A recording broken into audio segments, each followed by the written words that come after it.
tes mesinnya Risma dari Bandung ya. Mesinnya minta diinstalkan Super Console, Android OS, tinfoil sama isi game request. Ini Yakuza ya tadi. Yakuza Kiwami. Oke, udah selesai. Ini tadi tinfoil kita coba install dua game ini.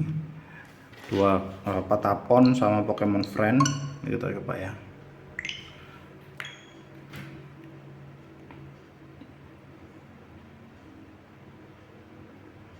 Kita cobain ke game yang size-nya kecil aja, cuma untuk coba. Nanti kalau misalnya mau download sendiri, make sure mesinnya nggak di minimize ya, jadi anggapannya ini ya normal. Misalnya buka tinfoil gitu. Nah, buka tinfoilnya, internetnya dinyalain dulu, habis itu baru tinfoilnya dibuka. Terus ketika proses download berjalan, itu nggak boleh di minimize kayak gini, ini minimize atau di sleep kayak gini. Ini nggak boleh karena nanti dia akan internetnya otomatis akan putus. Jadi ketika internet yang putus, jadi downloadnya jadi gagal kayak gitu. Terus di sini ada Super Console-nya ya, ada 4, ada NDS, PSP, Arcade Mame sama Super Console. Semuanya ada di sini. Ini udah kita tes juga semuanya, sudah bisa.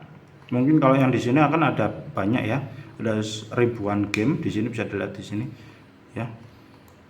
Mungkin kita nggak satu-satu, mungkin kalau ada 1-2 yang error mungkin mohon dimaklumi aja, karena di sini ada banyak, jadi kita nggak bisa tes satu-satu gitu.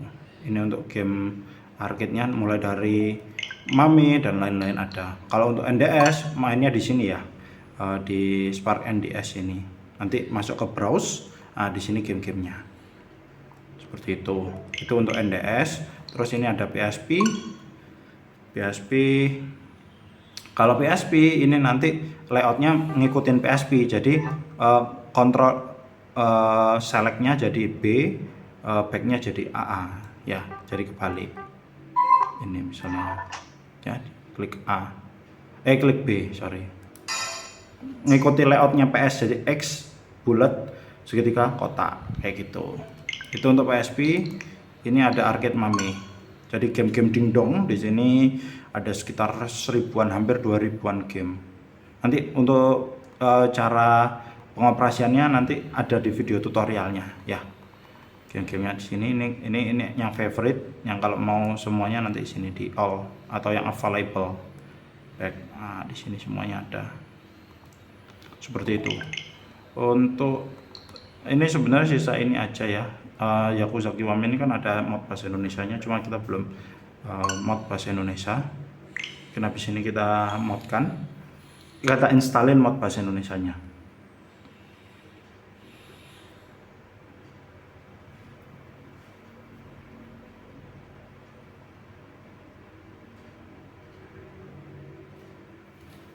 Ya, jadi masih bahasa Inggris. Nanti kita instalkan modnya. Untuk space ini sisa segini, sekitar sisa 55 GB. Tadi kemarin itu 200-an giga ya yang dihapus. Terus kita pakaiin untuk Android OS-nya 30 GB, untuk internalnya untuk internal Android OS-nya 30 GB. Terus Super Console-nya 70 GB. Untuk gamenya tadi itu sekitar 24 gigaan gitu, di sisa segini. Terus kita coba masuk ke menu Android OS nya ya. Ini tinggal kita restart. Saya tuh punya kekhawatiran karena SD cardnya ini kita nggak pernah pakai ya, nggak pernah pakai yang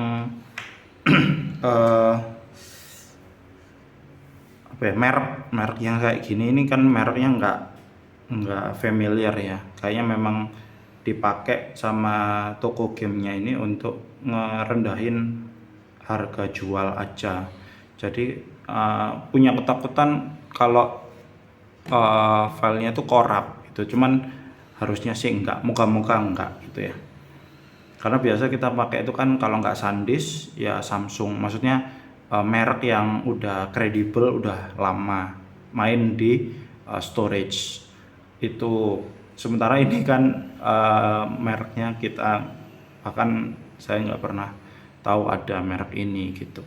Jadi punya ketakutan itu sebenarnya, tapi ya ini nggak masalah. Terus kalau untuk di Android ini, kalau saran saya karena keterbatasan RAM ya, itu kalau misalnya nanti ada force close, di close aja, nanti dia akan balik ngereset ke main menu ya, ke home screen. Nanti baru kalau buka aplikasi, kalau bisa satu-satu. Kalau misalnya habis buka setting, ini kalau di scroll gini itu kan dia ada di background ya, ada di background layar kayak gini ya. Kalau bisa satu-satu aja biar ngurangi resiko dia force close gitu. Untuk Google Play ini nanti tinggal di login aja, terus nanti Karisma bisa masuk ke Google Play, bisa install dan download aplikasi atau game dari Android itu sendiri. Jadi kayak gitu ya. Mungkin itu aja. Ini kalau mau balik tinggal di hold tombol powernya, terus kita pilih mulai ulang, lalu pilih yang bootloader. Nanti dia akan kembali ke pemilihan mode yang ada 3 tadi, yang mode CFW, OFW, dan Android OS. Kita coba ya yang mode OFW nya. Oke, jadi mungkin itu ya, Karisma sudah selesai. Mungkin kalau ada yang mau ditanyakan atau ada yang kurang cocok, tolong dikabarin. Kalau misalnya semuanya oke, mungkin kalau sore ini sempat, sore ini akan dikirim balik. Ini firmware-nya 20.4. Per hari ini firmware-nya sudah naik lagi yang OFW ya. Jadi kalau nggak butuh-butuh banget, nggak usah main OFW dulu, karena sistem atmosfernya, sistem untuk CFW-nya itu belum ada yang support ke firmware 20.50 seperti itu. Jadi ditunggu aja, atau kalau nggak usah masuk ke mode OFW-nya dulu sampai ada pengumuman mode sistem CFW-nya sudah support ke firmware 20.50 seperti itu. Ya, mungkin itu aja Karisma. Terima kasih. Kalau ada yang mau ditanyakan tolong dikabari lagi. Terima kasih Karisma.